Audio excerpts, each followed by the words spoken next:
Welcome to the Journal of Biophilic Design podcast.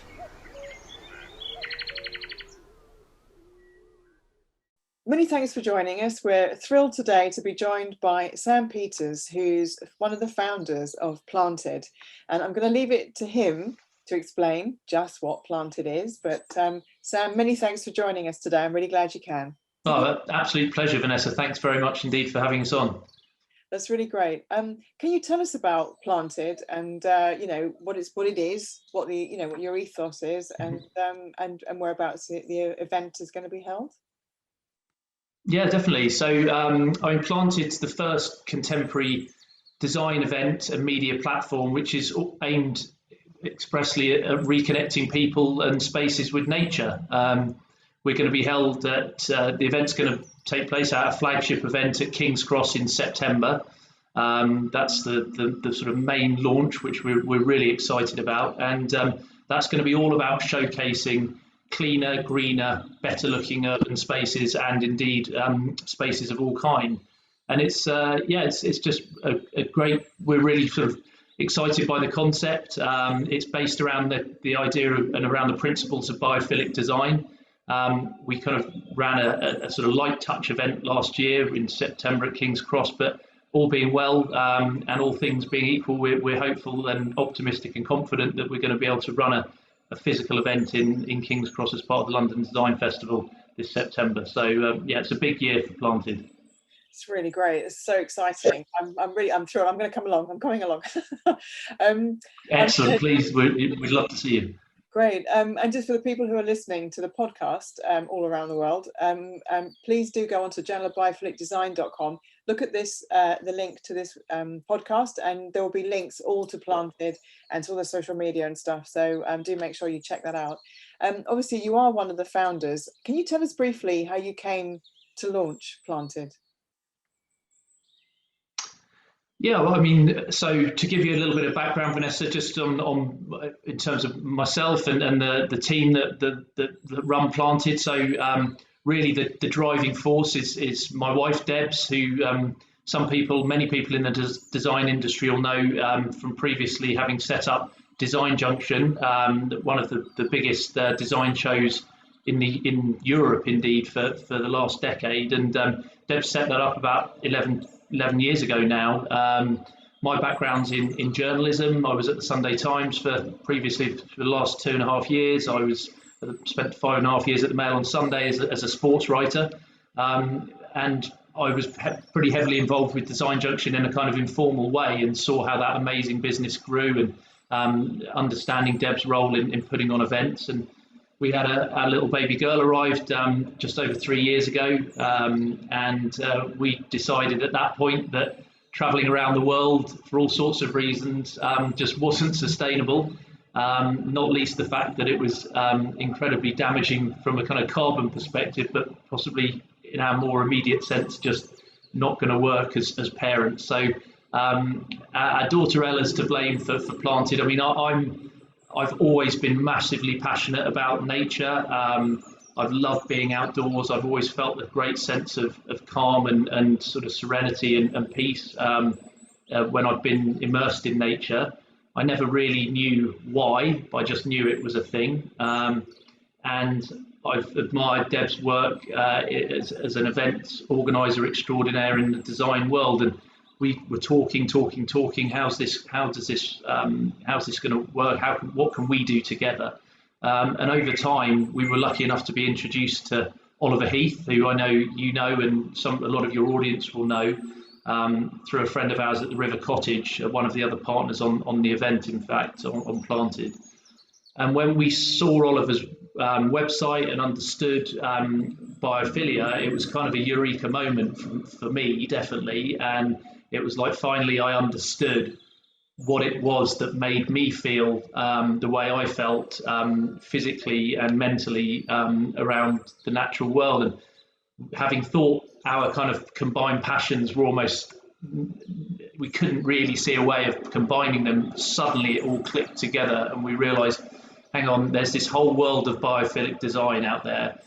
There's this kind of driving force of passion of recognizing the need to empower nature and redress the balance in the environment. And at the same time, we've got this whole movement in design moving towards exactly the space that we want to be in. And I'd always, and Debs indeed, had always recognised the huge amounts of waste that had been generated by events down the years, and we saw an opportunity to create something that we have called Planted, which would be all around reconnecting people and spaces with nature, working exclusively with brands who put the environment and nature at the very centre of everything they do, and indeed run it as a zero waste event, which is quite an ambitious kind of goal, but we're really, really confident that that's going to be delivered, and we'll be totally transparent about all our metrics and everything that we all the mistakes we make, and we will undoubtedly, but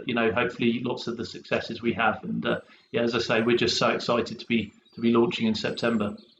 Oh, that is really exciting, actually. Zero waste, I mean, that's just amazing. It's very ambitious, as you say, so hopefully events, future events all over the place, will turn to you and look to you as a role model in that way. It would be amazing, wouldn't it? Because you said there's shed loads of waste for, I think, in nearly every event. I mean, I've done so many events at the NEC, and just piles and piles and piles and piles of plastic and yeah, I mean, it is the definition of unsustainable, really. And we think there is a great opportunity here. We've partnered with some amazing recycling brands who melt down single-use plastic, waste plastic into new products. All our signage, indeed, we're partnering with a company called Stormboard.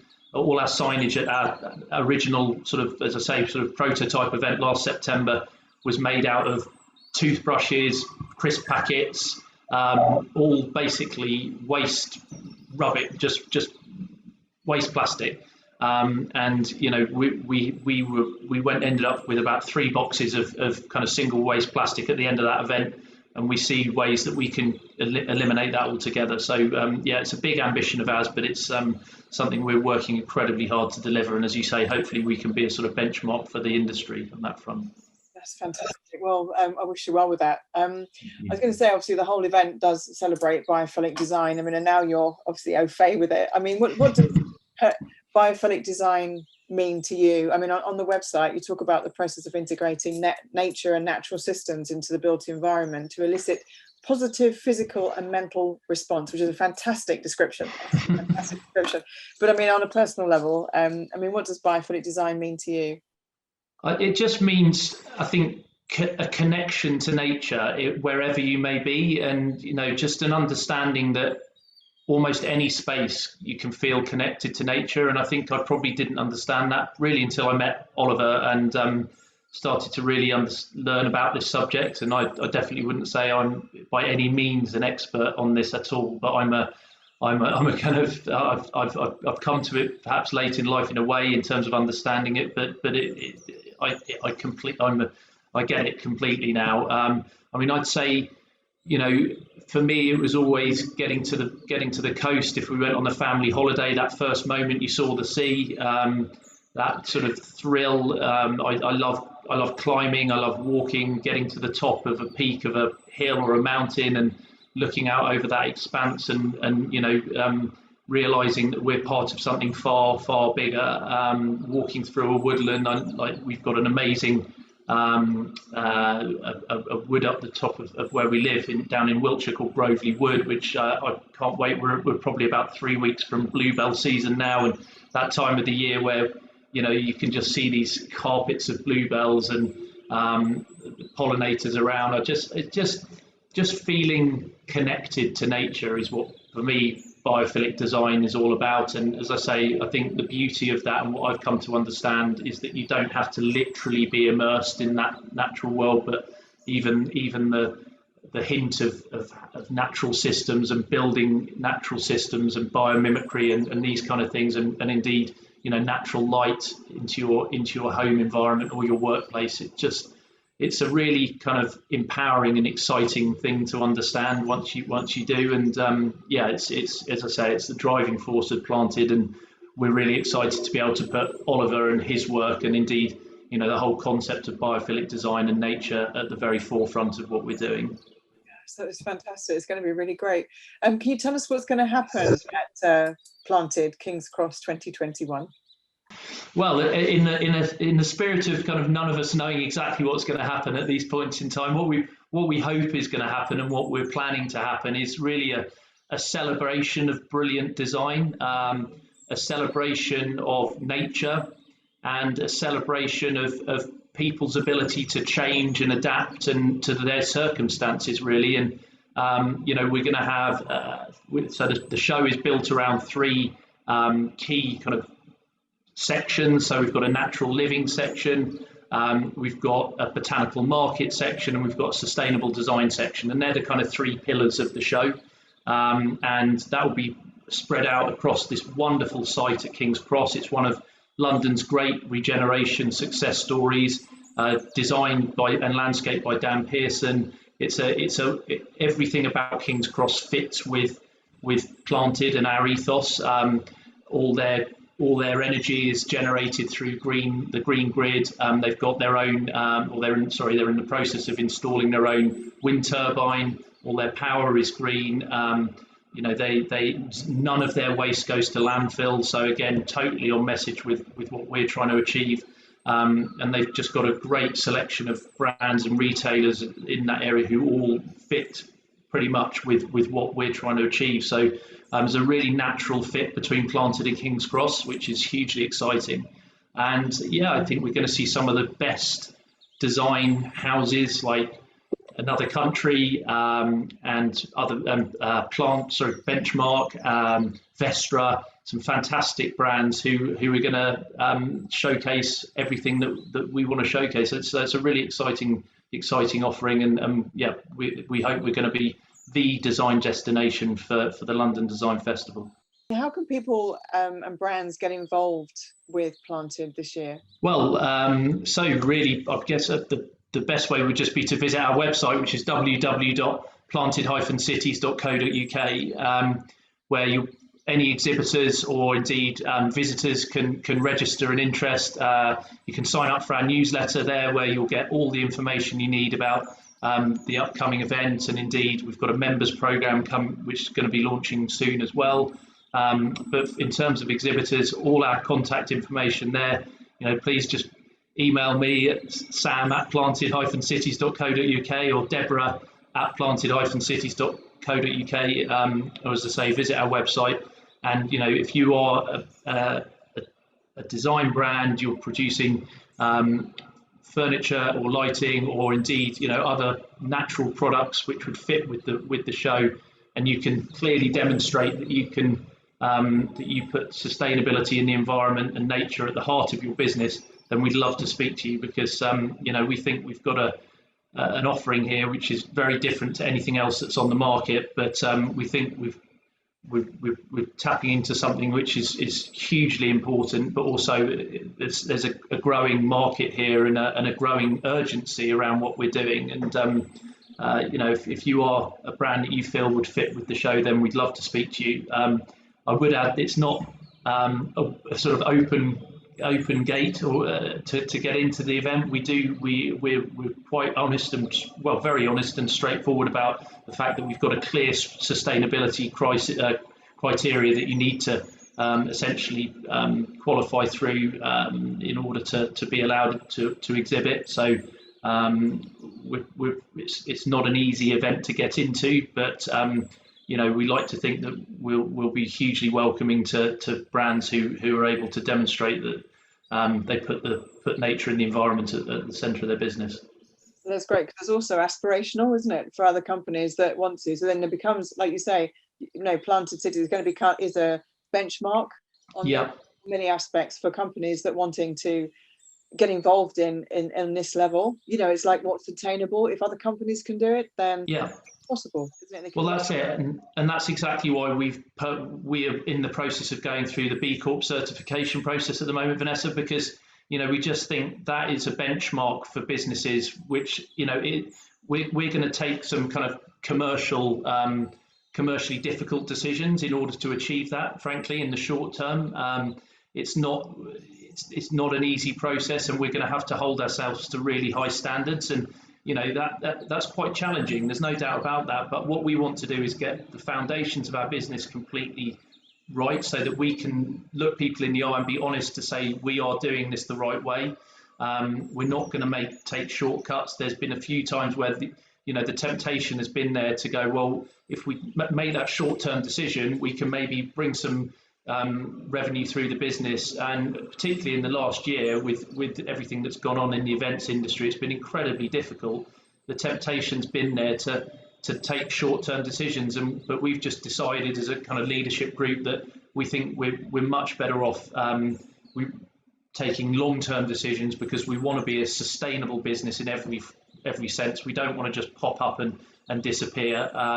We think it's really important what we're talking about, and we want to stay around and be part of the design industry's conversation, and indeed the broader conversation around nature and the environment, for many years to come. It's really excellent. I mean, obviously it's planted cities, so biophilic urbanism. I'm really passionate about it. Trees and sort of just plants and stuff that's in particularly in inner cities and in environments where historically but maybe more recently actually they've kind of stripped them to try and make them a different way. But I think people are realizing that putting trees and plants, it cleans the air, it's better for air pollution. And creating pocket parks, for instance, is great for security, because it gets communities talking, it gets all these kind of amazing sort of benefits from it. I mean, I could bang on about it for ages. So can I. But from your point of view, why do you think it's important now more than ever that planted cities does what it does, and why is it more important that this sort of biophilic urbanism actually happens? Why is it important now more than ever? Well, I think now more than ever we understand the health benefits of being connected to nature, and people being able to access green spaces particularly, but also I think we're understanding issues around pollution, be that air pollution, light pollution, noise pollution, all these things which are significantly improved when you have habitats and biodiversity and woodlands and trees and parks and what we call green spaces. These are significant health benefits to people. They're not sort of nice to haves, they're absolute must-haves. And all the great cities in the world, including London, have huge parks and significant access to nature. But I think now more than ever is the question, and I think off the back of COVID and in the face of what we now universally I think recognise is a climate emergency, we need to address the balance. We need to get our world back into kilter. And I think somebody said recently to me, and I think it's a lovely expression, but nature will be here. Nature will survive this. Nature will survive us without, I'm not going to use a bad language, but let's just call it messing up the planet. But human beings won't necessarily survive without nature. And we need to protect nature. Nature is we've shown perhaps when we mess around with it what the damage that can be done. Lots of scientific evidence pointing to the fact that pandemics and virus transmission between animals and humans will just get worse and worse and more and more prolific if we continue to strip away biodiversity from the planet. So we've got it's a massive job we have, this generation and generations to come, to probably unpick some of the significant amount of damage that we've done. And I think for us at Planted, we just decided it's okay sitting on the touchline and sort of railing around this and just getting annoyed, but what are the solutions, what are the positive things that people are doing that we can showcase, and who are the really great thinkers in this world that we can bring together to encourage more and more thinking and more positive and dynamic discourse to get things done and get things changed. And we're not going to shy away, Vanessa, from having some difficult conversations and talking about some difficult subjects which not everybody's necessarily going to enjoy hearing, but we think it's so important that we've got to start doing something. And that comes from someone who's deciding whether or not to throw a crisp packet out the window as they're driving in their car, to someone who's deciding whether or not they should or shouldn't plant a pot of lavender on their windowsill, to somebody who's running the country deciding whether or not they should subsidise farms which encourage biodiversity and farming methods that don't massively damage the soil and damage the natural systems around them. So, it goes across society, and it's we certainly don't think that all the kind of weight of responsibility should fall on the consumer or the customer. We think big organisations who've historically not necessarily been held to account when it's come to the way they manufacture, the way they produce, what they actually offer to the consumer, they should be challenged on this as well, and indeed government should be as well. So I hope that doesn't sound too confrontational. But essentially, we think this is really important. We think things can be done differently. It's going to be challenging. It's going to be difficult, and we'll make a lot of mistakes. I've no doubt about that. But if it can be done in the spirit of wanting to do the right thing and wanting to affect positive change, then we're up for it, basically. That's really awesome. And I hope the Environment Secretary, whichever that may be at the time, it could change. I hope they come along, and I hope they learn from it, and I hope they have, make a difference. Go away and think about it. I mean, well, they're more than welcome, definitely. Let's get them down. Yeah, please. I mean, what do you hope people are going to learn from Planted? I mean, what are going to be the main takeaways, really, do you hope? Well, I don't think we need to talk anymore. Well, we haven't got too much more to learn about the damage that's been done. It's almost like, right, let's accept there's a problem. Let's accept we've got massive, epic levels of biodiversity and habitat destruction. Let's accept that as human beings, we are unquestionably part of the problem. Okay, park that. How do we fix this? Let's start talking about the solutions. Let's start talking about the positive things that people are doing. Let's encourage and indeed let's salute and praise the brands and the businesses that are going beyond what they have to do, the bare minimum, and going way above that. And I'm talking about brands like Benchmark, like Vestra, like Another Country, there's so many that we're going to be showcasing going forward, which, the Eden Project are going to be there. We've got so many cool brands. There's another one out of the valley who we're looking to work with, who are every single thing that they put in their cabins is sustainably sourced. There's zero plastic, zero toxins in the glue that another company, there's so many great examples of good practice. And so I think hopefully people will go away thinking there's hope.